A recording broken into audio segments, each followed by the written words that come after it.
Talk Talk. Renovation hacks you should know. Hack number 7. Okay, so hack number 7 is our recommendation for where to get your supplies depending on your needs.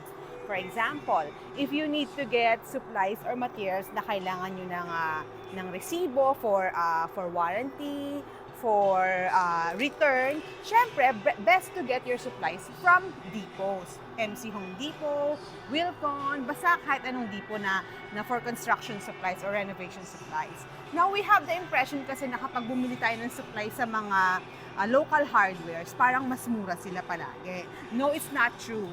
May mga supplies na you will have to compare. May mga supplies na you will parang masusurprise ka na mas mura pa pala if you get it from the depot. So check muna kung ano yung mas okay sa presyo sa budget nyo and sa mga suppliers around you.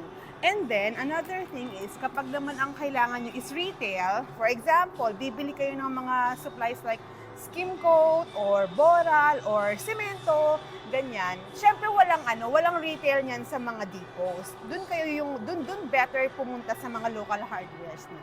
'Di ba? Kasi doon yung merong mga retail for those kinds of supplies. And I want to add up na may mga certain items na better talaga kunin sa mga depot kasi dumadaan sila sa quality check. Yes. For example, yung mga tiles. Pag may nakita kayong mga sobrang murang tiles sa mga warehouses, minsan na-attract tayo kasi sobrang baba. Minsan low quantity na yung available. So kapag kailangan mo pa ng more, hindi mo na makakuha. Pero dito kasi they can check other branches kung may available pa.